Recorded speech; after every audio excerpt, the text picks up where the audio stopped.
Hello, Object Show friendos. Hope you're all doing well, taking care of yourselves, feeling awesome, or as awesome as you can feel. And if you ain't feeling too awesome, I hope things pick up for you super duper soon.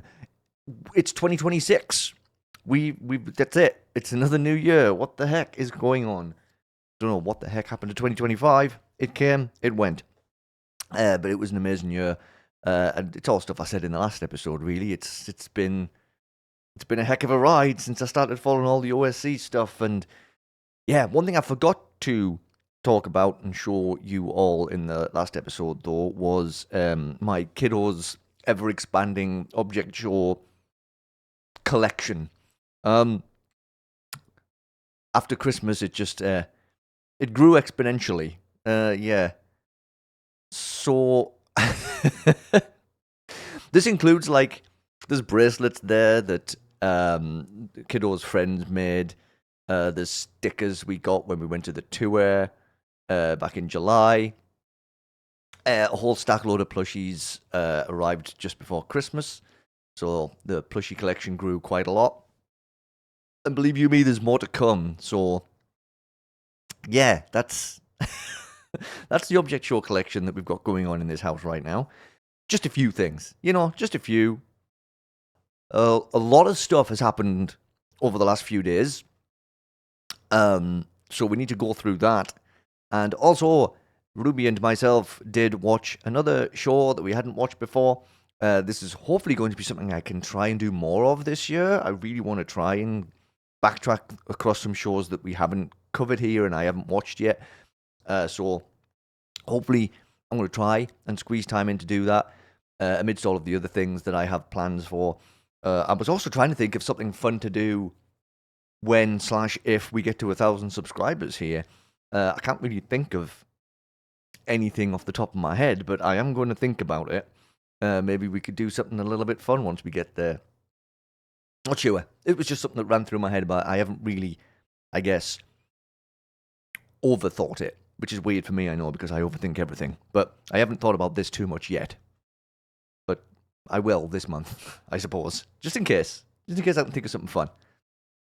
But let's start getting into these actual updates from people, shall we? So first we got a Happy New Year message from the AnimationEpic team, and a fair few creators did post Happy New Year messages, and they're all lovely and wonderful. But I just wanted to highlight this one, just because, well, one, we can see Bo down there in the bottom right, so there's Bo's Season 1 remastered design. And also, if you look above OJ, you can see something. Can you see? Right, do I zoom and enhance on this? Okay, I suppose I can do that. Can you see now? Yeah, Mi Phone 4S is lurking in the background. And Mi Phone 4S, of course, his first appearance is in the next remastered episode that will be coming out, Sugar Rush. And also the little sweets next to the From Inanimate Insanity at the bottom there is also a reference to that episode, because it's like a Halloween special trick or treat kind of thing where you have to collect candy. So, yep, that is it. Maybe that indicates that we are getting a remastered episode before we get the next episode of season 4, which it has been a while since we had a remastered episode, so that might be how it shakes out. So keep your eyes peeled. Might see the next remastered episode possibly this month, because yeah, I guess we are kind of due. We're due an AnimationEpic post, so we'll see. I mentioned Donnie the Fish Stick being close to 100 subscribers in the last episode. And by the time I uploaded the episode, Donnie had actually already gone past 100 subscribers. So I wanted to just mention it. Congrats, Donnie. Exciting stuff. It always makes me happy and excited to see channel growth across all of these object show channels. It just makes me feel good. I like to see these numbers go up, And I can't forget, you get the celebratory honk. So there you go. Congrats, Tony. All the best for 2026. I know you've started working on the show. I am excited to see how things go for you. All right, so Jack and Jellyfeed, they've been on a bit of a tear this last few days. So they announced that there was going to be a new episode, and it didn't specify of what. It just said 100th BFDI episode. I was like, oh, cool. That's a big milestone. 100 episodes across all of the shows. That's quite impressive. Quite very impressive. So they started doing a live stream countdown. So they went through everything. They went through all of the BFDI episodes, all 99 previous episodes as a countdown stream. And then I tuned in for the end. I watched TPOT 20 and then BFDIE 23. And then the stream ended. And it was like, okay, just wait for this upload to come up. What's it going to be? And obviously people were hedging the bets on what it was going to be. I think the general consensus, the general thought that people had was that it was going to be TPOT 21. But what we actually got was Battle for Dream Island Elsewhere. It's a brand new show. Just out of the blue. And fair to say that it caught a fair few of us off guard, including all of us sitting on the couch upstairs, waiting for it to come out, and then putting it on and going, oh, hang on a second, this was very unexpected. And also the length is like just 8 minutes. It's like, just a little short little boop. It's like, it's kind of like it's got this kind of balance between, I guess, you could go back to the old school, the first season of BFDI when the episodes were a bit shorter as well. Or you could think like expanded BFDI mini episodes, kind of. It's like it. Anyway, that was the thoughts I had before we even hit the play button. But then we did watch it, and yes, we are going to go through it. We are going to go through it and have a good little chat about what happened and what the setup is and where things go from here. So let's dive in. Spoilers, of course, if you have not watched BFDIE 1 yet, then yeah, I'm going to be talking about it. So you can maybe skip to the next chapter of the video if you haven't watched it yet and are planning on watching it. But if you have watched it, or even if you haven't and you don't mind listening to me just talk about it, then let's do this. Let's dive into this. So when the episode starts, we get a little plot line here, and apparently during BFDI, Speakerbox held a sneaky little contest on the side as well. So this is running in tandem with BFDI, the first season, which is interesting. So it's like timeline wise, they could slot this in kind of anywhere, really, like in between BFDI episodes. Speakerbox just wandered off and did another challenge in this series. So, all right, anyway, let's see what we've got here, shall we?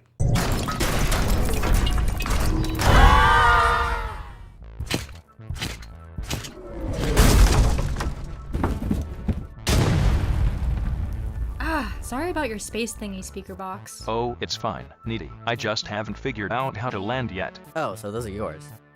You too. Would you like to join my competition? Sure, okay. Wow, that means we have our cast. Oh, seriously? Yes. So we have a mixture of previous and new contestants. So we've got a bunch of new contestants. We've got Money. We've got Fern. We've got Hot Dog, who was a recommended character way back when. Toothpaste, Sidewalky, Jammy, Ruler, who also popped up as a recommended character, but is like a new contestant. Sticker, and Needy as all the new characters. And Needy's definitely not being called Needy as a reference to Needle.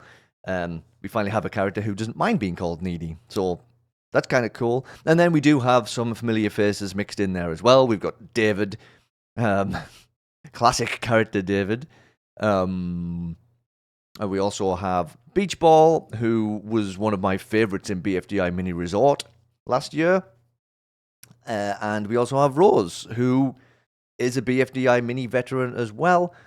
Competed in BFDI Mini, the first one, and won BFDI Mini again. So Rose is a seasoned contestant. I guess you could say Beach Ball is as well. Coming in third in Mini Resort. Not a bad little run.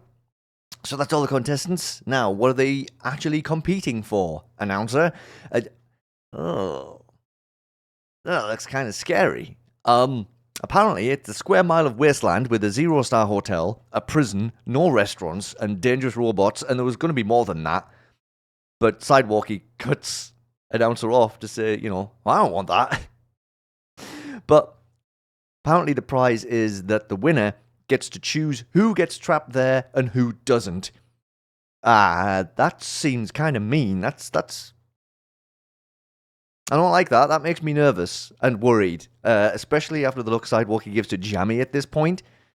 Oh dear, okay, Sidewalkie's a jerk. Okay, there we go. Setting the bar straight away with that one. Anyway, let's get this first challenge started, shall we? And it's simple enough. Climb to the top of the pole with your name next to it.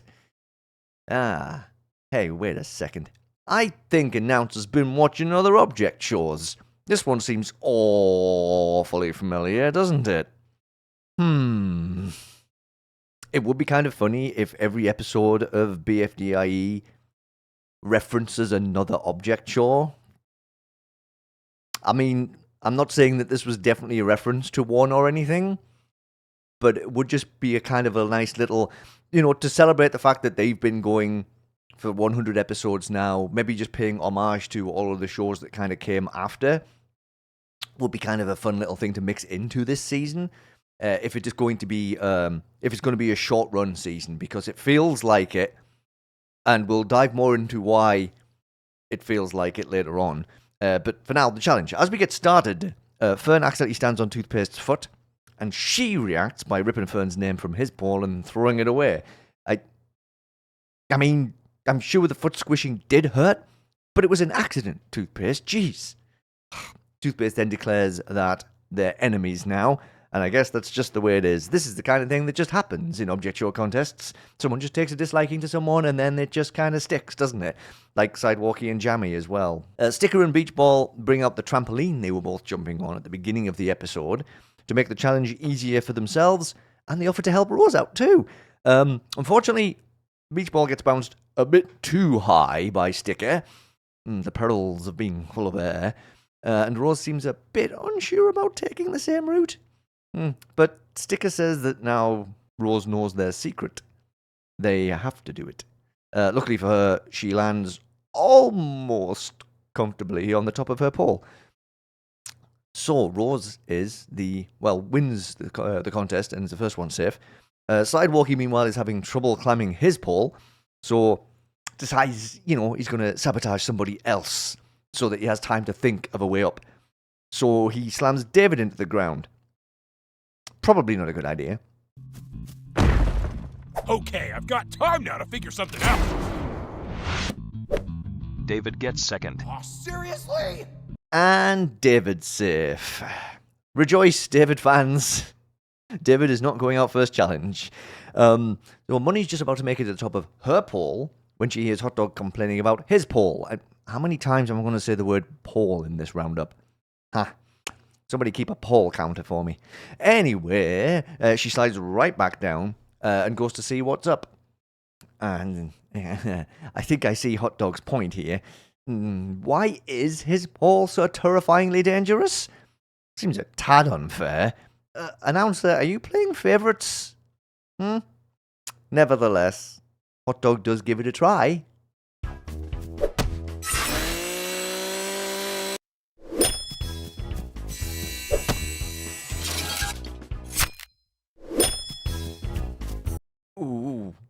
Ooh. This may take a while, and it may wear out the Hot Dog Recovery Centre. Interesting though, during this whole episode, the Hot Dog Recovery Centre is the only recovery centre we see around here. So I don't know if everybody else has one or not. Guess we'll find out when somebody else dies, because that'll inevitably happen at some point. David then tries to sabotage a slowly descending Beach Ball by throwing knives at them, but Beach Ball manages to dodge them all. Whew! Sidewalkie wanders over to Needy, who's just sat next to her pole, and tells her to get a move on. Is he being caring there, or is he just confused as to why she's not trying? I don't know if they've got like a little bit of a... Maybe they've got a bit of a friendship going. It's hard to tell. It just seems interesting that he went to her specifically to say, hey, get a move on, the challenge has started. He didn't need to do that. Anyway, Needy just says she'll figure it out later. A little bit on the laid-back side, I suppose. And Sidewalkie then spots Jammy nearly at the top of her pole and decides that, no, she's not allowed to be safe, and shakes her loose. As she flies through the air, Ruler catches her before immediately threatening to drop her. Kind of mean. But Jammy's not having a good time in this episode. She offers to be Ruler's henchman for the rest of the game if he takes her to the top of the pole, and he agrees, and they both make it to the top. So that means Ruler is safe because he climbs to the top of the pole first, as Jammy's now, doing anything he wants, so she says, "After you, boss," and he hops up. But then when Jammy tries to join him on the top of the pole, the announcer says, "Well, no, Ruler's claimed that pole already, so you're not safe." So she just hops to the next pole over, which happens to be the one with Sidewalky's name on it, by the way. After announcer then says that Jammy is now safe, Sidewalky complains that it's his pole, and the announcer says that he never said people had to climb their pole. Feels like you're just making this stuff up on the fly, announcer. Oh, actually, I can't say I'm surprised by that. That's kind of the norm, isn't it, for the announcer? Anyway, after Money hears that you don't have to climb up your own pole, she tries to convince Hot Dog to try a different pole. Pole. But he's a stubborn one, and is determined to climb the deadly one. I applaud his stick-to-itiveness, but I don't know if that's the best choice. Meanwhile, Fern is still chasing after his name tag, the toothpaste, through, and we quickly then immediately cut back to Sticker, who bounces himself to the top of his pole with the trampoline too, which leads to a bit of an altercation. Sticker is safe. Wait, what? But he cheated. He didn't climb at all. He used the trampoline. What? No, I didn't. Announcer, look right there. There's a trampoline. I don't see it. It's right there. Where? Right next to you. I still don't see it. Turn around. This thing, it's broken. Therefore, they could not have used it. Sticker is safe. Yes! Toothpaste is safe. Woohoo! Yes, so close. Yuck. Garbage. Well, Sticker is deemed safe, along with Toothpaste as well. And Beach Ball is so very close. Just need to just stretch a little bit further and you're there. Come on, buddy, you can do it. Hey, I'm not the host. I'm allowed to have favourites. I mean, I'm the host of this, but I'm not the host of that. So I can cheer for who I want to. As for Sidewalky, well, who knows where he's ended up after that. It doesn't take us long to find out, actually, because he crashes right into the pole the Beach Ball was about to land on, sending it and the one next to it toppling to the ground while hopping over to a safe pole for himself. No! Beach Ball was so close and nearly there. After the two poles hit the floor, Needy, who's just chilling on a sun lounger, spots an opportunity. Yeah, apparently that also counts. So Needy is safe, without really having to try at all. Okay, seems totally fair. Whatever, announcer, whatever. Fern finally catches his name tag after what seems like an eternity of running, but it turns out he just runs really slowly and is still right next to the challenge area. After he sticks his name tag back next to his pole, he notices Sidewalky has already claimed it, and then runs away crying after Toothpaste calls him an idiot. Oh dear. So Fern and Jammy definitely not having a very good time of it. Oh, or Hot Dog. Sorry, Hot Dog. Kind of forgot about you for a second. Also, though, Fern running away, it's a Fern. There was a second fallen pole right next to Needy. You could have just hopped on that one. Dang it. Fern was this close to being safe. Hot Dog. Speaking of Hot Dog, Hot Dog is still determined to climb the pole with his name next to it, despite Money saying that they both need to hurry now that Fern is back, even though Fern ran in the opposite direction. Hot Dog! Fern is back! We gotta hurry, now! I'm not changing my pole. The speaker guy assigned it to me.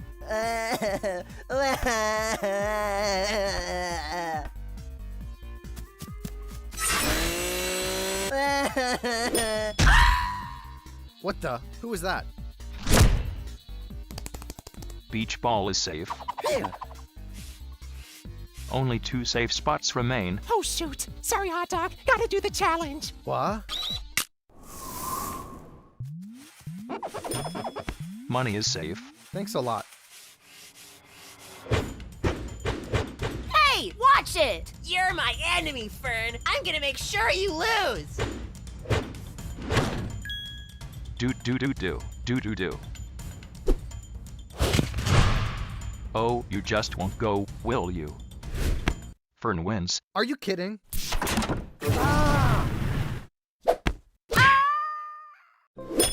So, what? I'm just out? As a prize for surviving the first round, you all get a slice of cake. Okay, contestants, I hope you took care of your poles, as that is where you'll be sleeping for the rest of the... Never mind. Whee! Vote for your favorite contestant. These votes will be important later. All right, and that is that for episode 1. And episode 2 will be out next week. So seemingly it is going to be released weekly, which is interesting. So it makes me think that you've got a whole bunch of these already done, right? You don't make a show in a week. So the whole thing, I think, has been done, except for maybe the finale, because the interesting aspect of it here is we get to vote for who our favorites are. And the announcer saying that it's important later on. So we don't have an influence on who goes out every episode, because obviously if it's a weekly thing, there's no way they could do a vote, then build a story around who gets voted out by us. So we do have some kind of power, and I think it is going to play into the finale somehow. So maybe it's all been done, except the last episode, and the last episode is going to be dictated by whoever got the most votes as the favorite character. Maybe they have some kind of sway or influence in the last challenge if they're not in the contest anymore. Who knows? I don't want to think too much about that because it could be a million things. So I could think about it all day. But anyway, get voting if you haven't already. I still actually need to vote myself. I'm torn because there's a couple of them I really do actually like. I like Beach Ball. I like Rose. I like Sticker. I like Fern. I like Jammy. Oh, that's a tough choice. I don't know how I'm going to make this one. I'm going to have to think about it. It's okay. Got till the 8th to do so. And that's also when the next episode comes out. So yeah, this whole thing could theoretically be done mid-March. Unless the finale episode is going to be based on the votes for favourites, perhaps. Unless there's only... Maybe there's only one vote for favourites, and then there's no more, and then they work on the finale between, between the 8th and the end of... Again, I said I wasn't going to overthink it. I'm going to stop. We'll see what happens. And, yeah, on the whole, it might not have been what a lot of us were expecting, but I actually did have a bunch of fun watching this. And then, especially the second time, because I always watch everything more than once, because I have the initial watch through, then I have the second watch through, and then I do a third one where I actually do all my notes and stuff. That's generally how I do it. A little peek behind the curtain there about how I do this. But yeah, I did enjoy it, and it was really good. And I guess we will be seeing a lot of this in Object Show Roundup for the foreseeable future, because if it's weekly episodes, there's going to be a segment on this show every week until... I don't know, mid-March-ish? I did look, someone had kind of a breakdown of the episode timings and stuff, and based on, if there was an elimination every episode, I don't know if it was just an assumption, or if maybe Jack and Jellyfish have actually announced that's the full schedule. I don't know, but yeah, it was fun. I am also curious to see if this series does somehow tie into the rest of BFDI. We know it takes place during the first season. So maybe we get a little bit of a crossover going on somehow.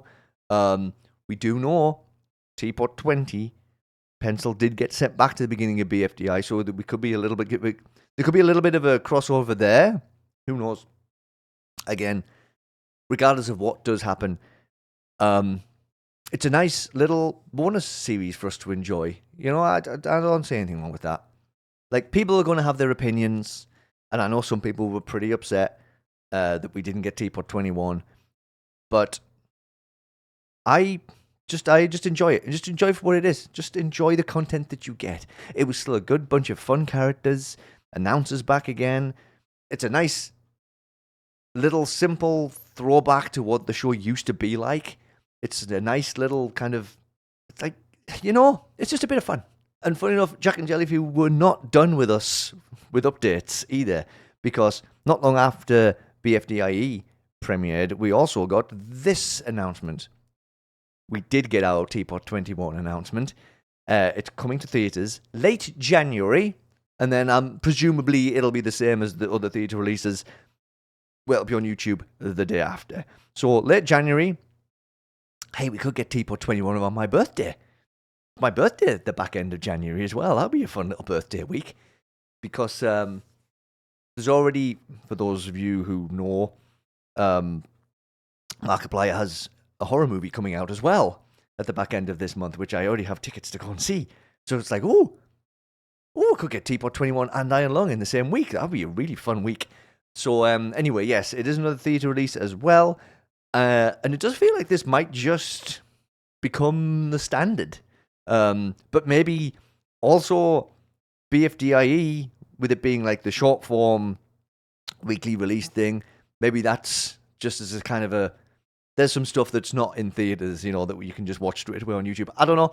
It could be like it could be like some kind of like a peace offering. But no, I'm excited to see what happens in TPOT 21. It does say the next challenge as well, so we're back to challenges again, which is going to be super interesting to see how that happens, considering the way everything was at the end of TPOT 20. Well, 19 and then 20 after we had the little flashbacks with 1. So curious to see what the challenge is going to be for a start and how everybody's going to get recovered, because nearly everybody's still dead. And obviously there's a lot of interesting relationship stuff that's going to be going on, because after Lai completely flipped in TPOT 19 and went on that murder spree, it's going to be interesting to see how people react to her now going forwards. But I guess for now it is what it is. We just wait and see when they announce the actual date. And how widespread the theatres are. It's going to be an interesting one. Okay, I hope you're ready for a lot of maukitt updates, because it was the 1-year anniversary of Sacrificially Solitary's pilot episode over the last week, which is really exciting. Congrats on a year of Sacrificially Solitary. Definitely one of the shows I am the most happy that I stumbled upon. So yeah, maukitt says, truly it's been such a wild ride. I'm thankful for every single moment. And then there was a celebratory live stream this past Monday, which unfortunately I didn't make it to. Too many other busy Mikey things going on. I wish I could have made it, but I couldn't. But it's fine, because we did get updates from maukitt after the stream was done and everything. Also, taking all that last sentence, keep your eyes peeled for Sacrificially Solitary updates. I always keep my eyes peeled for things like that, so you better believe they're peeled. They're always peeled. But we did get some fun little art, some concept art, and like the changing styles of Clyde and Cleo, our two main characters, I suppose you could say, of Sacrificially Solitary, even though there's more characters in it now. But they were the first two we hung out with a lot.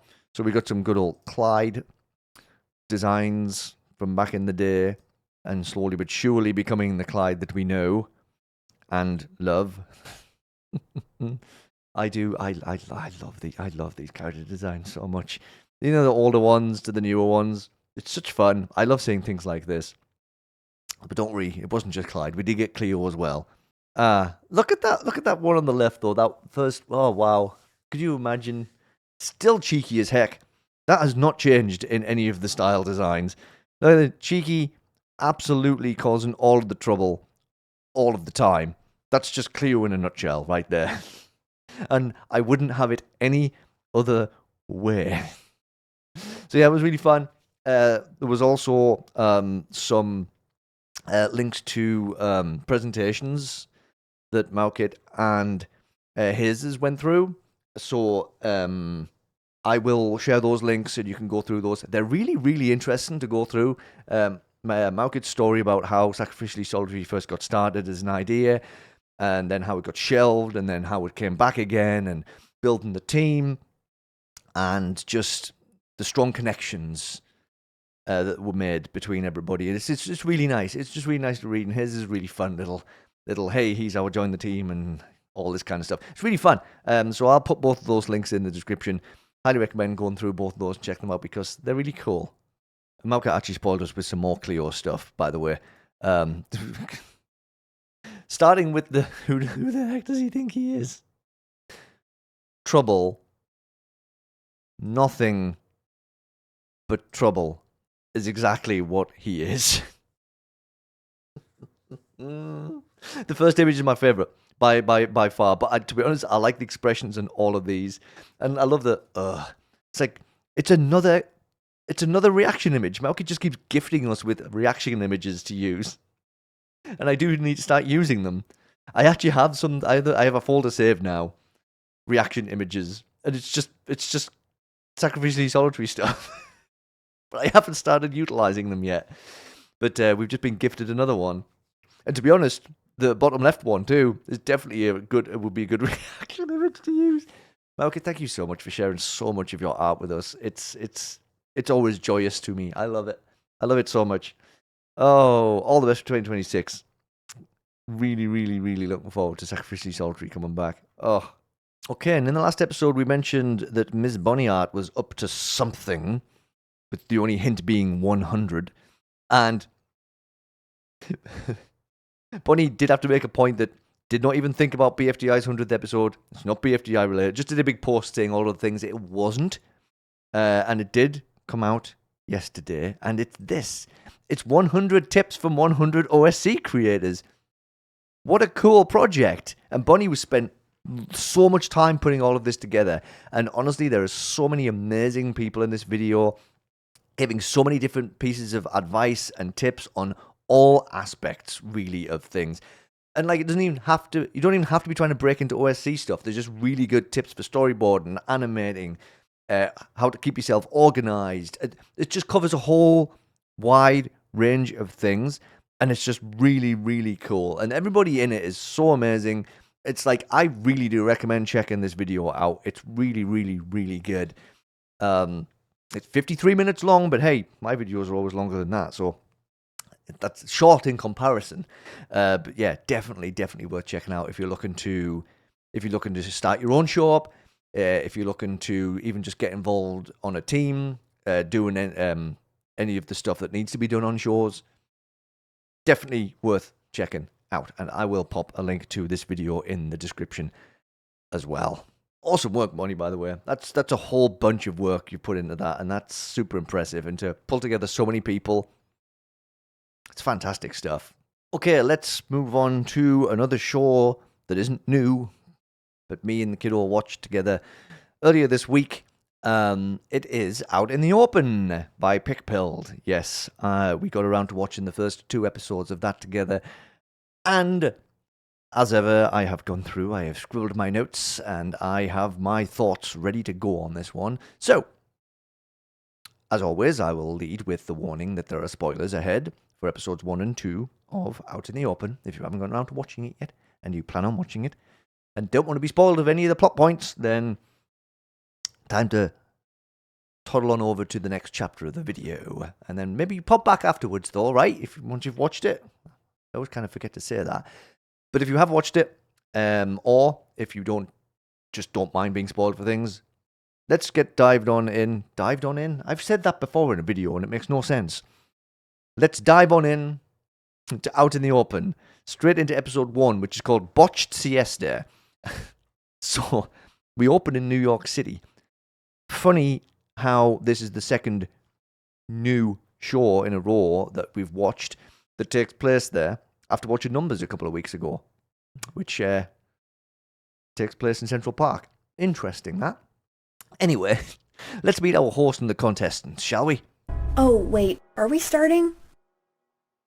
Oh, okay. Viewers, you are currently watching the newest and, well, not so hot reality show. As you can see by this wonderful crowd, I've rented a spot in Times Square to host my show, Out in the Open. Everyone, please welcome the new contestant. Out of the way, I don't have time for your intros. Is this the place? It looked a lot different on the application. Why is it called Out in the Open? Like, aren't all shows out in the open? I just hope I can get some useful people on my team. Oh my Carrie Huang! This looks just like an object camps! Like Campfire 125! I just really wanted to kick her. Okay, new territory. Let's see what you're made of. Hey guys! Let me move out of the way! God, it's like I'm with a bunch of morons! Oh yeah, we got this in the bag. Ain't that right, Drop? Yep. I wonder if we're gonna be on the same team. Ow! What's this big deal? Pop Popcorn! So good to have you. I know, you don't gotta say it. Besides, your ratings go higher every time I'm on screen anyways. Whoa!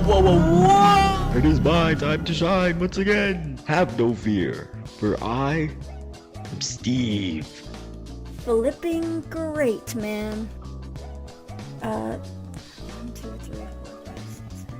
We're missing 2.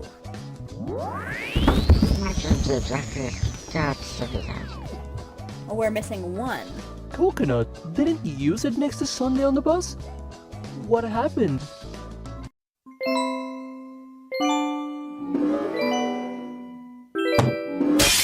Wake up, dude. So what I particularly liked about this quick run-through of the contestants was the quick little descriptions we got of them all as they hopped off the bus. Really did appreciate that. Just laying it straight out there. Which ones are the jerks, which ones are the shy ones, which ones are this, which ones are that, and the pronouns as well. It's good. It's really good stuff to know ahead of things getting started. I really did like that. Do you have any favorites out of that bunch yet? Listen, you know Mikey has some faves to talk about as we get deeper into the show. But for now, it's time to make those teams. And Walkie is not going to let people make their own teams. No way. She's going to do that because she's been watching them all on the bus in the last 2 years. It took them to arrive. 2 years? How did it take 2 years? I guess regardless, moving on from that, that's plenty of time for Walkie to see what kind of interactions they all had, which will surely help her make the best, or at least the most fun, teams. So okay, let's do this. Tropicana, Smoothie, Hello Kitty Cup, OSC Fan, Ice Pack, and Popcorn are Team 1. And OSC Fan is super excited about having Popcorn on their team. I personally can see the pitfalls of having a quote-unquote celebrity on the team, because, you know, their popularity might outshine everybody else. Although sometimes it is better to try and hide in the background and be unassuming. Or maybe Mikey's already overthinking things. Yeah, Mikey's already overthinking things. Let's just move straight on to Team 2, shall we? So, who is going to make up Team 2? No, not that Team 2. So we have Lanyard, Microwave, Staffery, Bottle, Dogwater, and Glorpy. And that leaves one more bunch, which is Paperclip, Applesauce, Artificial Planet, Someday. So that's what they're called. Didn't get to see their name during that little introduction to the characters sequence. Unless it came on really fast and I missed it. And Coconut as well. Oh, and Jim Scooter, our poor forgotten boy. Walkie then makes sure everyone knows that these teams are locked in from the first challenge onwards. So that seemingly means no team switching or anything until the fabled object show merge, where teams get dissolved and everyone plays for themselves. But that's a long ways away. Talking about fabled object show moments, it's time for these teams to pick team names. Wouldn't be an object show contest without the teams arguing about what to call themselves, and then being graced with elaborate team name reveals with funky music being played over the top, would it?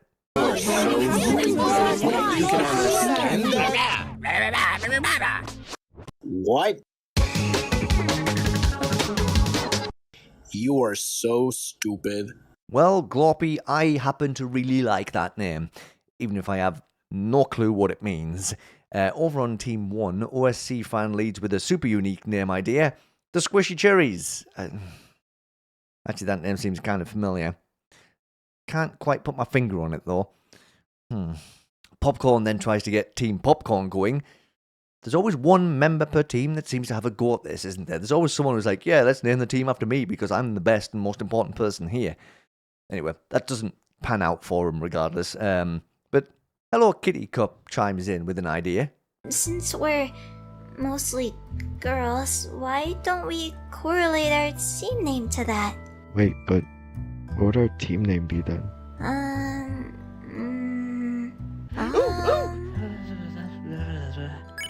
Girls' Night. Yes! It's just like from Numbers! Right, guys? Right, guys? Right? Is it bad that I knew where this was going as soon as Hello Kitty Cup suggested a name based around most of the team being girls? And again, it's another timely reference after just watching Numbers not long ago. That's why I knew where it was going. Okay, Team 3. take it away. You have two pretty awesome team names to compete with here, so bring out the big guns. Alright, what are some names that we got? Knowing this team, it won't be anything good. Okay, hear me out, guys. How about Be out in the open, babies! What?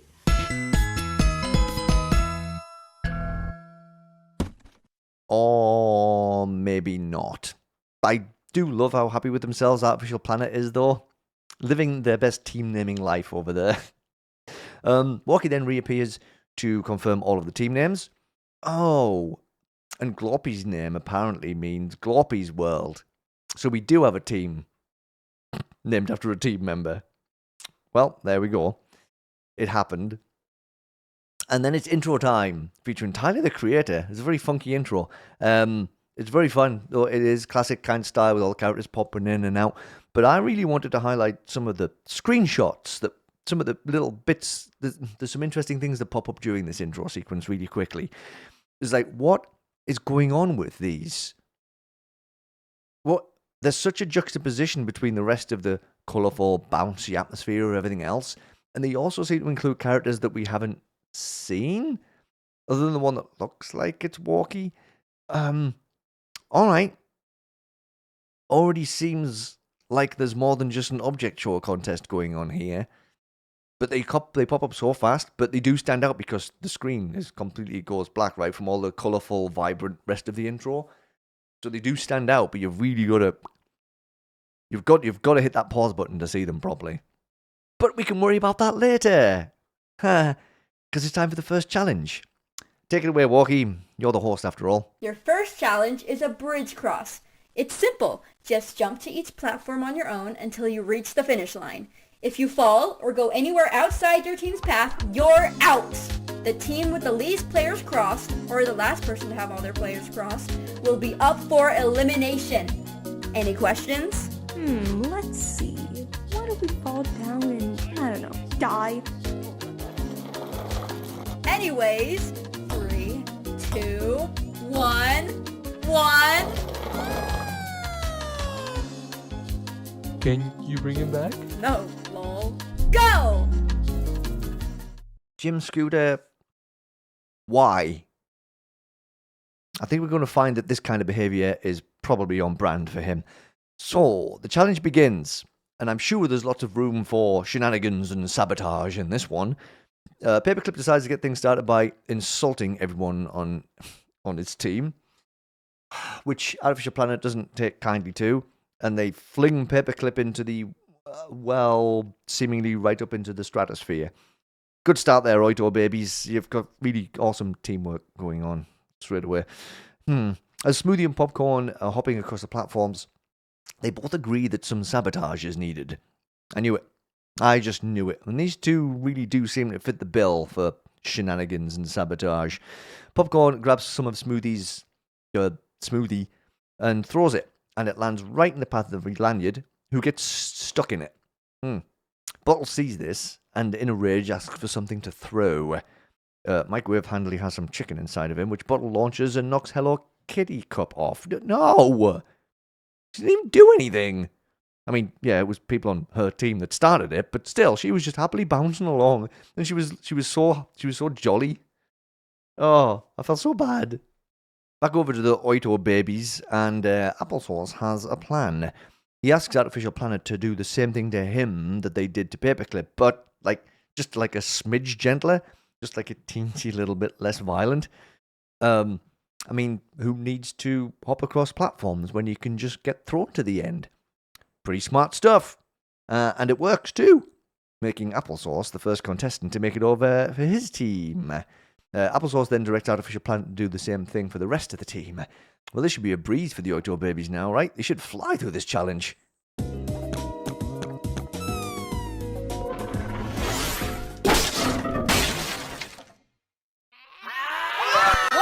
What? Artificial Planet just killed Coconut! I did not. Who cares, dude? There's a city recovery center, remember? Correct. Go ahead. Oh, right. Or maybe not. But hey, at least we know there's a recovery center now. That was a handy little segue into that piece of information. Meanwhile, dog water gets thrown over to Girls' Night's bridge and throws OSC fan off. No! Girls' Night are not having the best time of it ever since Popcorn and Smoothie decided to bloody play the sabotage game. Maybe it wasn't the best plan, especially since Glorpy's World seems to be a lot better at it than they are. Tropicana sees OSC fan get thrown though and charges at dog water. Hey!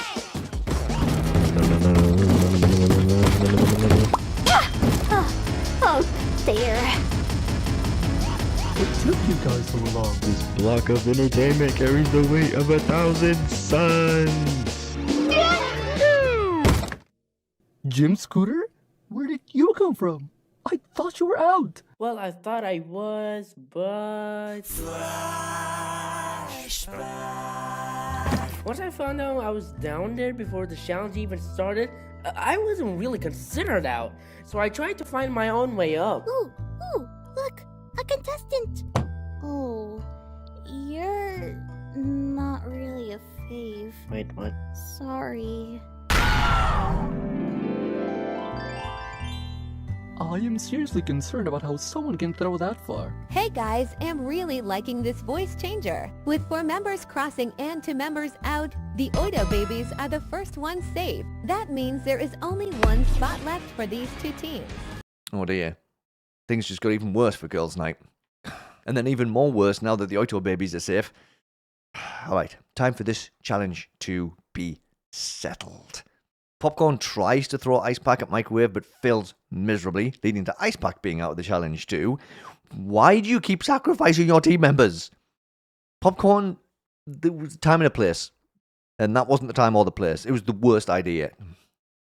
Oh well, after Staffrey gets knocked off too, everyone who's left decides to finally just race to the finish.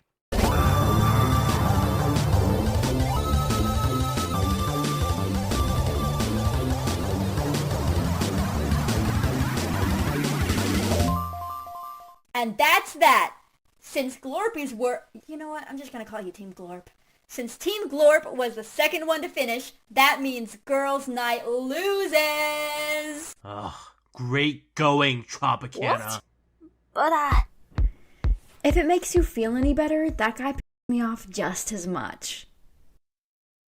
So, how do we get down? I know how! Oh no, Girls' Night. Oh no. Popcorn not making any friends though, and let's be honest, he made a lot of questionable decisions in that challenge. Even more questionable than Jim Scooter's consistent trundling over the edge of the platform. So now it's elimination time, and Walkie reveals that it's player voting, not viewer voting, much to OSC fans' dismay. So without further ado, let's see who was first out with the help of our wonderful co-host. Oh. Or maybe not with the help of our wonderful co-host. Back over to you, Walkie. Okay, since TV's out of commission, I'm gonna show the votes on my screen. you can do that? What kind of walkie are you? The good one. Anyways, if you're safe, you get a color block. No block, no game. Got it? Wait, I actually had a question about... Hello Kitty Cup and OSC Fan are the only ones who didn't get votes this time. Yes! In your faces! You are such...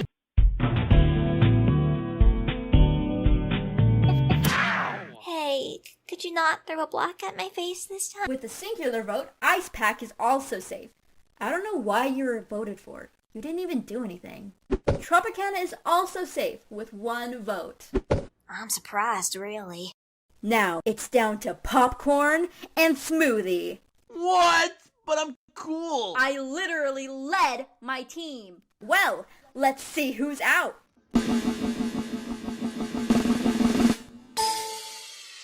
Popcorn, you are eliminated. What? What did I ever do to you people? You threw me off like 100 feet in the air. You abandoned me. Honestly, you're just really annoying. This is a big L for Popcorn. Freaking fine. Whatever. I knew I was too good for this show anyways.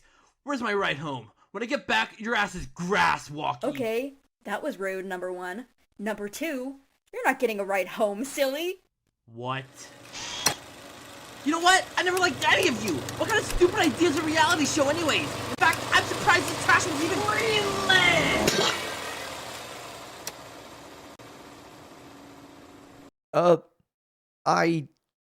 But what was that? There's an interesting elimination style. Getting sucked into a camera? And that's that for episode 1. Aside from a fun little post-credits sequence with Hello Kitty Cup and Ice Pack trying to sleep on the floor in Times Square before Jib Scooter rolls over to let them know there are tents for them to sleep in.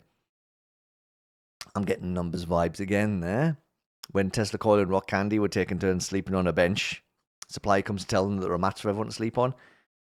I can only imagine what it would be like if Jellyfish and Walkie tried working together on a show. It would be a dumpster fire, but it would be a fun dumpster fire. Alright, on to episode 2, The Amazing Digital Footprint. I wonder what that title's referencing. We start with Hello Kitty Cup coming across a Kuromi badge, or patch, or something like that on the ground. Well, if it's a brand, she might as well keep a hold of it. I'm sure it won't come into play later. We then skip back a few hours, and Girls' Night are watching Walkie doing some more hosting and gearing up for the next challenge. And they're all talking about, well, I don't know. They're either talking about Popcorn's elimination, or maybe about the contestants who died during the challenge.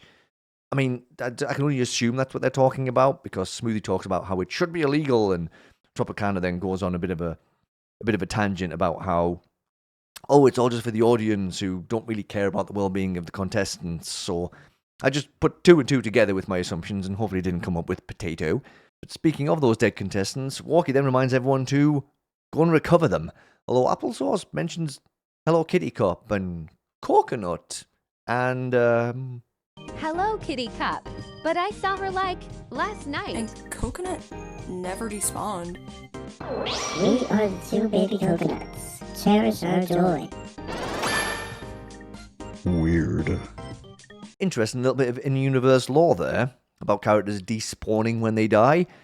I mean, that's better than having loads of dead versions of yourself lying around the place, I suppose. That would get pretty messy and very disconcerting. And just what happened to Hello Kitty Cup? She was definitely alive at the end of the last episode. Was I dreaming? You died, but you're back! Wait, how'd you die? These were here the whole time? Yeah, forget to drink. I must have had a spill. So they just drank her? Horrendous behaviour. Let's not let that become a recurring thing, please. Poor girl deserves better. We also learn that you can only recover one person at a time. I'm not sure if there's like a time limit on when you recover someone else, but better make a note of that one and stick it up somewhere on the conspiracy board, because all of these things may become dangerously relevant in future episodes. Or maybe not, but maybe. Still worth making a note of.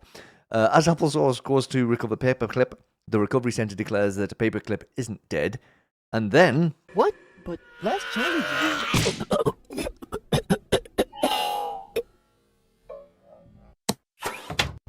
That planet! Who does he think he is?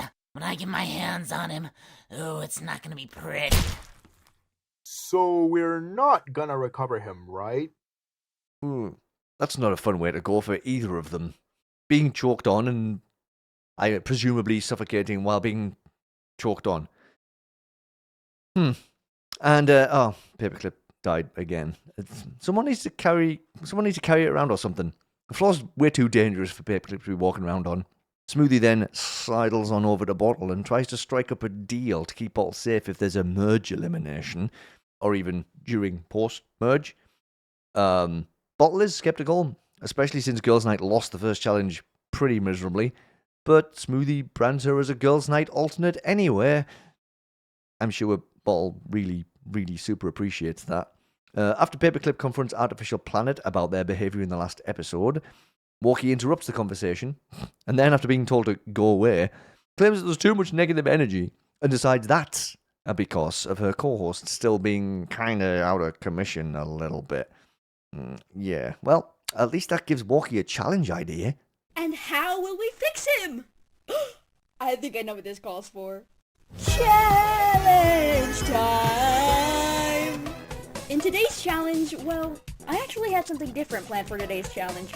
Guys, you can leave the picnic table. What was that? Well, excuse me for wanting to be a fat slob from time to time. Anyways, today's challenge, you will have to fix TV so that we could keep the show rolling. Since there's only one of him and 3 teams, I'm going to have to put 2 teams up for elimination this challenge. Well, I'm not doing this challenge. Holy references. This like, object show references coming thick and fast.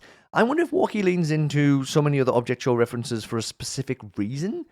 Like, I'm thinking again about Popcorn's elimination, being tied to getting sucked into a camera. There's got to be more to that. I'm trying to connect some threads in my brain, but I'm not quite getting anywhere with that yet. But it's only episode 2. There's plenty of time for these threads to start connecting without me being able to preempt them. Also, I guess Microwave has already decided to nope out of this challenge for whatever reason. Probably not a great way to endear yourself to your teammates, my friend, but you do you, you do you. The contestants then bug Walkie to play the intro, even though she doesn't wanna. Do it, Walkie! Hey, wait a minute. Remember those screenshots we talked about before from the first episode intro? With different style, characters we don't know. Well, we get some different ones this time round. Check these out. Some of them seem to be just slightly different perspective of characters we saw in the first episode intro, but there seems to be also some new faces in there. What is that all about? Are these other people who got sucked into the camera? Are they hosts from other shows? I mean, looking at the mechanical designs of a lot of them, make me think Walkie may know them, or possibly be related to them, or... I don't know. Theories. Mikey's brain goes into overdrive. It's funny too, because just at the start of the first episode, it's like, oh, just another goofy object show contest show. Okay. But already deeper stuff going on here. But I've got to clear my head of it, because guess what? There's a challenge to be done again. Paperclip goes straight into whiteboard mode to try and figure out what makes TV tick, and therefore hopefully figure out how to fix him. But Coconut decides this is not the way, and pushes the whiteboard on top of Paperclip, while Artificial Planet says he talks too much. And Someday just suggests taking TV before the other teams get the chance. Grab him, run, and then figure out how to fix him, I guess. Tropicana then sees Hello Kitty Cup not looking too great, and goes over to ask what's up. Howdy there. Hey there.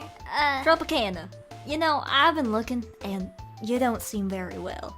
Something on your mind? Well, a lot, but I have an idea for this challenge, but I can't really get the words out. Really, eh? Well, I'm no mechanic, so I'm sure whatever you got going on is great. What's stopping you from sharing? I mean, it's a little complicated, but... Hey team, I just got word from the babies out there gonna take TV. Wait, how did you get that without getting caught? Huh? What was that? Little bush. Alright, team. I've come up with a foolproof... I have my way. Well, I think we should beat them, which is why I'm going to lead this team. Oh, who died and made you the leader? Well, with Popcorn dead, I now have no further interruptions. Now shut up and follow me. Let's go. Oh, I love that Tropicana went to check on her, but she's having a rough time, isn't she? I mean, episode 1 as well, but it just kind of rolled over into this episode too. And just as it seemed like she was building up the courage to mention her idea, OSC fan interrupts and then smoothly leads the charge. And, well, I mean, I do wonder what Hello Kitty Cup had up her sleeve, but never mind, I guess. Girls' Night run into Glorpy's world, and it seems like everyone now has the same idea. Grab TV, figure things out from there. Just as Smoothie and Lanyard are about to start fighting over TV, Icepack notes that he's already gone. How? Who? What? I suppose the Oito babies snuck on in there while everyone was distracted. Smart. Bottle then bullies Microwave into actually helping out, and we cut to Girls' Night barging into a store, hot on the trail of the Oito babies. Jim Scooter sees Girls' Night barging into the store and activates their elimination prevention plan. That's another reference. And scoots himself, Paperclip, Someday and Coconut out of there. Artificial Planet sticks around to kill Icepack, though. But But why? I mean, yeah, sure, that means Girls' Night down a member, but that might hinder them a bit, but still, why? Artificial planet's kind of terrifying. Remind me to stay far, far away from them. Smoothie doesn't seem to mind, though. Happy that the girl to non-girl ratio has improved now, which doesn't impress Tropicana, who says that they still have time to catch up to the Oito babies. They just need to figure out where TV is. Which is a good question. Assuming the Oito babies took him, where did they put him? Glorpy's World then charge into the same store, and Girls' Night look like they've all left. The store looks totally empty, because, well, except for Applesauce, who is on his own up at the front desk. Applesauce tells him they're too late, because TV is already being repaired in the back of the store. Oh, that's what happened. Hang on, let's just piece this together now. The Oito babies took TV, took him to a repair store, now he's being repaired. Okay, now my brain's caught up. And yes, anyway, after Applesauce tells them that, he tries to threaten them with Artificial Planet, but they've just apparently up and gone. Don't know where, but they are not there anymore. So that leaves Glorpy's World to just do whatever they want, really. Explore the store to search for TV, because Applesauce admits there's not really anything he can do to stop them on his own. Poor guy. I felt really bad for him in this scene, actually. Look at him all deflated and defeated. Just want to give him a hug. Anyway, though, in the back of the store, Glorpy and Dogwater don't find TV, but they find a TV of some description. Oi, what to do? You're one of the favorites, you know.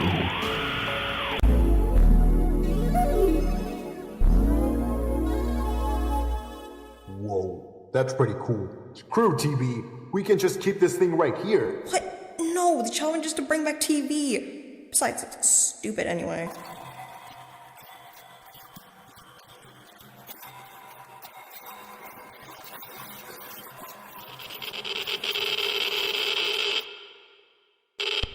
The Bluetooth device is connected successfully.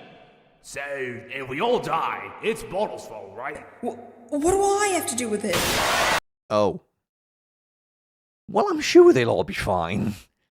Back to the front of the store now, and, oh wait, Girls' Night is still here. I guess they were just behind something in the previous scene, or something. Anyway, OSC fan recovers Ice Pack. That's a handy skill to have. Bear in mind that OSC fan has that power, who apparently has a plan. Alright, Tropicana, you go distract Applesauce. OC Fan, Smoothie, you two go make a sweet Oito baby disguise. And Hello Kitty Cup, well, you just be Hello Kitty Cup. Oh my god, dude. Girls' Night, let's yuri it out. I'll distract him. They went in there. Thanks, bros. I always knew you would be goated. Hey, Applesauce, I need you for something real quick. Can we just mention Ice Pack's line about yuriing it out? I had to rewind and listen in on that one again to be sure I heard it right. It's very funny. But yeah, I do wonder what Ice Pack's plan entails. Even though he left Hello Kitty Cup out of it. That girl's so mistreated. She honestly, again, it's like, why is she left on the sideline so much? After a quick scene showing the members of the Oito babies who ran from the store earlier making it back to Walkie, it's right back to the back of the store. Challenged myself to see how many times I could say back in one sentence there. Where Glorpy's World are trying to survive the killer TV. Glorpy pushes Dogwater out of the way of a falling shelf stack and gets smushed, but instantly regenerates. There's some more fun character lore. Suppose that means Glorpy won't need to be brought back using the recovery center. But as an alien, I wonder if it can even be brought back using that method? Because maybe not. Let's just hope that insta-recovery thing keeps working. Lanyard then directs Staffery to use his powers to find TV. We heard mention of these powers earlier in the episode. Maybe now we'll get to see them in action. Yes! Yes! Ho-ho! Like taking candy from a baby.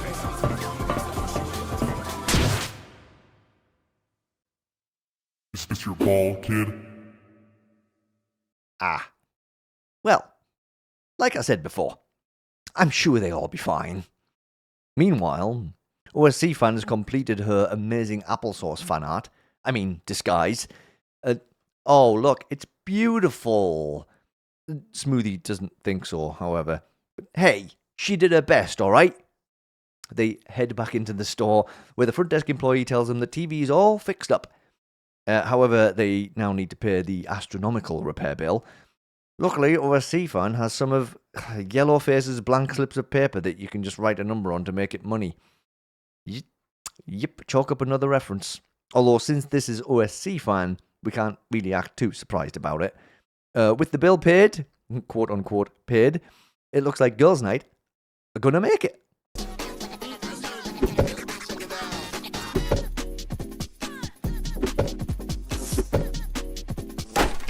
So close. So very, very close. Microwave is wandering around the back of the store now, and Lanyard, Glorpy, Dogwater, and Staffery come running from the shadows and past him. Wonder what they're running away from. What the chud?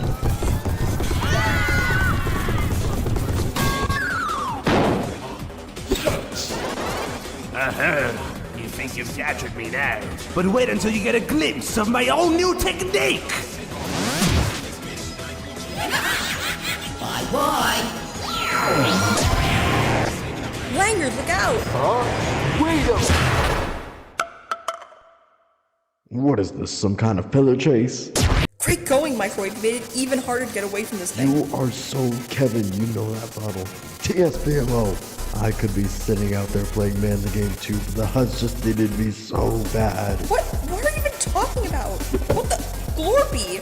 Don't think it's for the good of the team.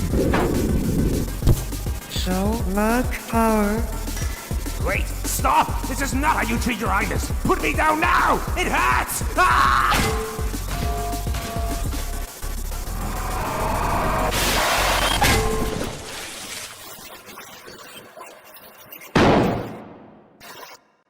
Damn it, my boyonosaurus. Self-destructing in 3, Uh-oh. 2, 1.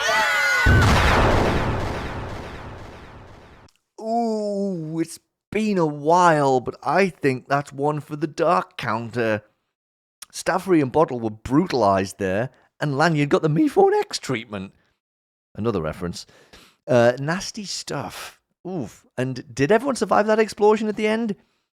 We could have just seen the entirety of Glorpy's world get wiped out there. Also want to quickly note that in the middle of that scene, we cut to a beach where Tropicana and Applesauce were just chilling. That part of Tropicana's plan to distract Applesauce. But then Applesauce does remember that there's a challenge going on. So, did Tropicana manage to distract him for long enough? Back at the store, OSC fan and Smoothie put TV down as Tropicana comes running in, followed by Applesauce, who has brought the rest of the Oito babies with him. Microwave, Glorpy, and Dogwater then pop out from the back room, so they did survive the kaboom. And it's time for some good old-fashioned violence. This should be a fun scene. Oh. Blasted budget cuts strike again. Also, another reference. Well, regardless, Microwave sneakily grabs TV during the brawl, but OSC fan knocks him over. It's still anyone's game, and oh, what's going on with Hello Kitty Cup? Aha, the Kuromi influence has taken over. She grabs TV and rockets on out of there, swiftly followed by Dogwater. Getting tense. Over to Walkie now, again, and someone brings her something that she apparently needs to check out. Hey, Miss Talkie, you might want to look at this.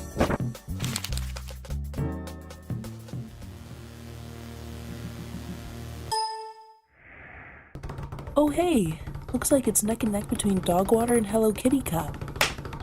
Oh. Let's get a closer look at this, shall we? So, this is the handy dandiness of being able to do this, because we can really take our time now. So we've got the Is She Next with a picture of Walkie on it, and then there's a couple of pictures below of other show hosts. One looks like a Converse, a shoe. Can't quite place what the other character's meant to be, but another one anyway. Previous hosts of outside reality TV shows is what's written underneath them. It says Converser and Poddy. poddy. Like a Tide Pod, perhaps? The two hosts of the respective shows combat on the court and battle for AirPoddies. Oh, AirPods. Never mind. AirPods. That guy should have just read the rest of the sentence.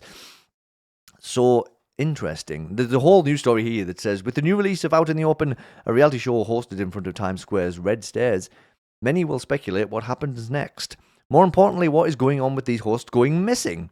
In the past year or so, reality show hosts have appeared to have gone missing, presumed dead.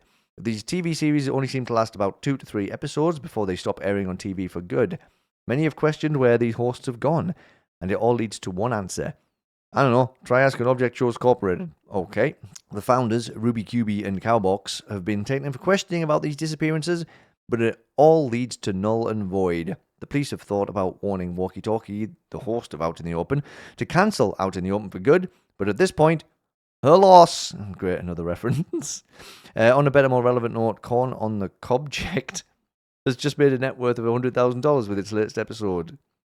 Okay, anyway, so interesting stuff going on there. Hosts have been disappearing. I mean, this could have been Walkie's doing. Maybe she stuck them into that camera of hers, like I theorized earlier. Or maybe something else sinister is at play. Either way, I don't trust Walkie one little bit right now.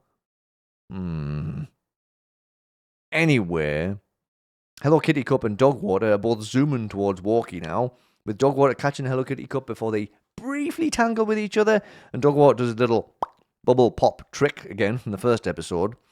Walkie spots TV and tries to talk to him, but it doesn't seem like he's powered on right now. She also calls him a fellow mechanical mind. Rack up another object show reference. Maybe we should keep a counter for that too. So what does this mean for the challenge? What is this? What do you mean? I brought TV back to you. I told you to fix TV. You might have fixed his appearance, but in my eyes, he's lost his way in the world. You might as well mock me at this point. I'm giving this message a tomato and then rock. Are you freaking kidding me? Need to turn it on. Hey guys, what's up? Some like to call me the Jack and Jellyfee. TV! Oh my days, you're back! How are you feeling, buddy? I like to have fun with my friends and play cornhole. Word up! Sunday, my sleepy little friend, you just got your team to win the challenge. How does it feel? Sick, dude. Oh, what the? Oh, gosh, what happened? What happened was that your team and blah, blah, blah, blah, blah, failed to fix TV. So you guys are up for elimination. Oh, Girls' Night are in danger again, along with Glorpy's World. Funny how that happened, considering Smoothie's chat with Bottle earlier about having some extra votes in case of this very situation. Very interesting. Once all of the dead contestants have been recovered and everyone else is brought back from the store, or the vicinity of the store, I suppose, Glorpy's World discusses tactics. Bottle recommends that they all vote for Smoothie to be out, despite Dogwater wanting to be rid of Hello Kitty Cup after their little tangle earlier. After yet more discussion, and the reveal that Glorpy may have a thing for Hello Kitty Cup. Hello? They settle on OSC fan as their vote. Mean, but I guess they had to pick somebody, didn't they? Girls' Night don't take long to make their decision. As soon as Hello Kitty Cup laments Microwave being mean to her, everyone is right on board with that choice. I mean, yeah, dude is annoying. Also, his own team should really be thinking about that too, since he didn't even join the challenge until well after it was underway. Liability much? Okay, let's get this voting underway, shall we? I'm sure that everyone is going to go along with the decisions their team made on who to vote for, right? Everyone's totally in line and in agreement. I wouldn't want to go against my team or nothing, but I didn't like the way Smoothie treated Hello Kitty Cup earlier. And judging by the other team's discussion, I'd have to assume they're also voting for her this round. Microwave is such a nuisance. It's off. So my vote is gonna have to go to him. I'm sure everyone else on Girls' Night voted for OC fans, so I have nothing to worry about. Dogwater is mean to me, so I'm voting for him. Ah well, if the majority of the teams still vote as they agreed, we should know what to expect, and we should know who's going to be in the bottom two. And that is exactly what happens. After it's revealed that Smoothie and Dogwater got one vote each, and with Bottle flipping her vote to Microwave after his actions earlier in the challenge, that means we have our first tie of the show between Microwave and OSC Fan. And rather than having a tiebreaker challenge, Walkie leaves it all up to chance with an elimination wheel. Take it away, TV.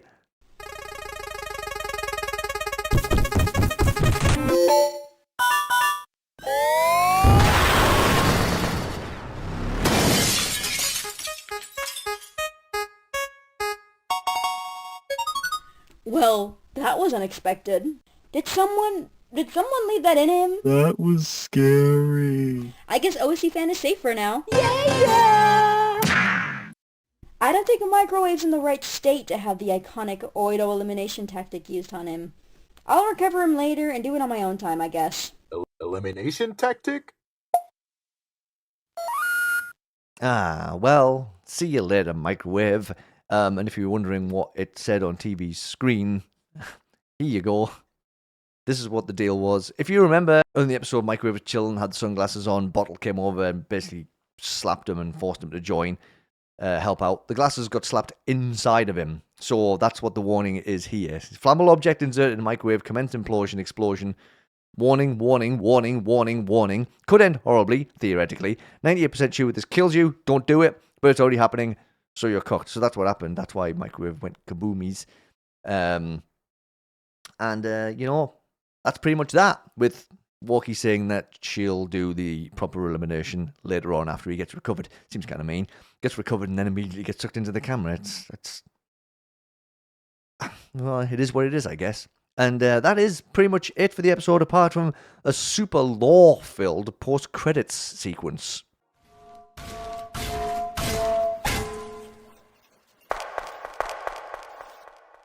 Damn it, my boy Awesomeness.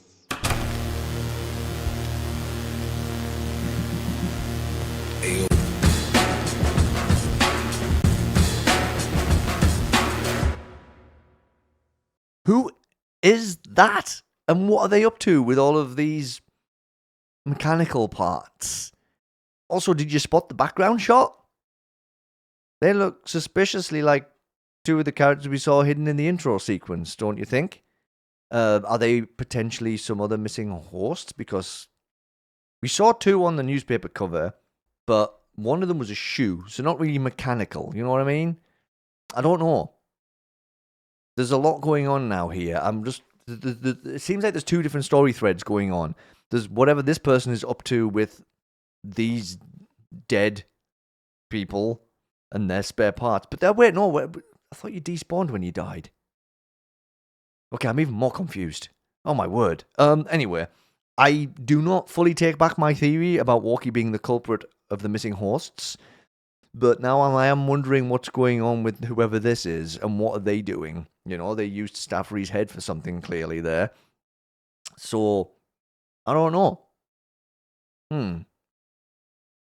Maybe Walkie's hosting this contest to try and lure out whoever's been kidnapping the other hosts?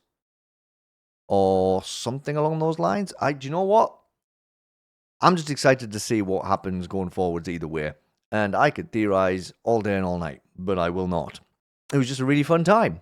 And it's got that nice balance of chaos and lore and chaos and great characters and chaos and some really deep story beats with obviously threads going off all over the place, potentially going to be resolved. I say potentially, hopefully going to be resolved as the series goes on. And chaos. Awesome work, everyone. Really good stuff. Looking forward to episode 3. You all did a fantastic job. Everything comes together really well. I like all the characters. I like the writing. It's the same thing I usually always say, right? It all just comes together really well, and it's another really intriguing object show. And all the best going forwards, everybody. I am excited to see where this goes. If you recall, a few months ago, we got a big update from Trinitine regarding Sempiternity and the plans, and we're getting these 3-month chunk update things. Well, Trinitine did post another one of those, so get ready for another bit of full screen and a little bit of fun YouTube compression, because YouTube loves compressing images, but we should be able to get our way through this. It's text heavy though, so get ready for some reading / listening to me read it. Okay, so here we go. We've got the September, October, November, and December progress report. So, start off with the big news on the left here. Probably already seen this, but say it here anyways, since this is a recap. Audio's done. Yeah, that was a really, really, really big step. So big for me, I've never done an audio project as big as this. The episode itself is nearly 30 minutes long, which is just wow. Not only this, but I have some even more big news as well. You might be wondering why progress has been decently slow since the trailer for Sempiternity released. Well, because of Roblox, more specifically design Roblox. I'm not a very set-in-stone kind of person, and for the longest time, Sempiternity has been in a very loose form, where anything is capable of being changed, reworked, and redone. Because of this, I didn't have much to work off of, and so I had to wing a lot of stuff. However, now that's finally changed. A lot of stuff is finally finalized. Character stories, personalities, designs, story plots, world building, narrative, twists, all of it. Now that is exciting stuff. All of these loosely tied together ideas have become much more solid. And that really good does set you down the path of being able to really move forward with everything else. And we've got college stuff. You might not know this, but I'm currently a sophomore in college with 2 degree plans and a part-time job. And with that, I have a really busy schedule. This is the thing. And I'm not trying to take away from Trinitine's update here, but I know that's the case for a lot of people in the OSC who are working on their own shows. They're juggling so many things. And it's like, I complain about not having time to do more, but a lot of these people are doing college stuff, which takes up a whole bunch of time, and your time at home, and the part-time job, which takes even more time up. I don't have studies to worry about. My nights are generally pretty free. I've got nothing on other than the regular work I do, and that's only Monday to Friday. So I should really not be complaining as much about having a lack of time, considering how much stuff other people manage to do. Super impressed all the time by this. Was really hoping this last semester was going to be easier, so I had more time to work on my project, but alas, it's never that simple. I do try to make do with what I'm given, but honestly, the summer is really where progress can come through. Appreciate your patience with me, however. Yes, all the patience. And here's the thing. You can only utilize the time you've got. You know, you can't, there's no, it's really hard. If you haven't got the time, then you haven't got the time. So you've definitely got patience from my side of things, Trin. Absolutely no worries from my side of things. You take all the time you need to make the best thing you can. There's no point in rushing stuff and putting out something that you're not happy with. You know, it's always worth putting the extra time in. Here is more sneak peeks of the first episode. These particular backgrounds will be shown in an episode 1 early preview I plan to release in the following months. YT Compression is going to love this one. There you call, you're right. Well, the bottom image there is that one that we shared in the last episode, the one with the Better Call Saul poster. The other one, top one there, it shows like a road. Kind of hard to see, it's true. I recommend checking out the YouTube post. I think Trin did mention that there's better images kicking around somewhere, but in the meantime, you know, you get it, you get the gist. And then we've got the extra stuff and special thanks. And firstly, I want to say a huge thanks to Mikey Black. Wait a minute. Hey, who's been watching my progress closely and making videos sharing my project to the broader audience of the OSC. Keep at it, your videos are exactly what the OSC needs. Oh, thank you so much. I did already comment on this, and I did already thank Trin for this. But I swear this is why I do it, though. I do it because I want people to know about these projects that they might not know about. And I am going to keep doing it, and thank you so much for the shout out there. It means so much to me that people appreciate that I do this, because it really does make it even more worth it when I get to see that. Oh, okay. I'm glad this image is full screen. Don't need to see Mikey crying again. It's just that we've only just started 2026. We don't need to see that. Now then, as you know, I will start making quarterly progress updates. However, when it comes to animation, most of the stuff can't be shared without being just flat-out spoilers. So animation-wise, it might feel like there's a lack of progress being shared, but I promise in the coming months, there will be significant progress. I'm still currently trying to learn the crew management side of creating a show, and I won't lie, it's rough. But I promise I will learn, and wish you all the best, Trinitine. Thank you so much for this update. And looking forward to seeing where things go in 2026 for you, too. And that's it. That's everything. We've quite a lot of stuff. That's quite a lot of stuff. You know, the new Jack and Jellyfish series, out in the open. Another show caught up with. And that's it. 2026 is officially underway. We already have things we know will be coming out as well. Episode 6 is meant to be coming out in a couple of weeks. We now know that TPOT 21 is going to be coming out near the end of the month. And yeah, who knows what else is going to drop over the next little while. So keep your eyes out and we'll see what happens. And I will be here to cover it as best as I can anyway, as always, as Object Show Roundup heads into 2026 as well. Thank you all so much for making 2025 such an amazing year, by the way. I never would have imagined that this is what I'd be sat here at the start of 2026 doing and planning the whole year of this again. I'm just super excited to see what happens this year. So yeah, whether you just watched a section of this video that you were interested in watching, whether you watched the whole thing, whether you were just here for 5-10 seconds even, every single moment you spend here means the absolute world to me. Thank you, everybody. Don't forget, please do make the YouTube algorithm happy. Like the video, share the video, hype the video, leave a comment if you've got anything you want to chat about. And yeah, keep watching object shows, keep making object shows, keep discovering new object shows. And that's it. Love and appreciate you all. Take care of yourselves, and I will see you in the next episode. Toodaloo.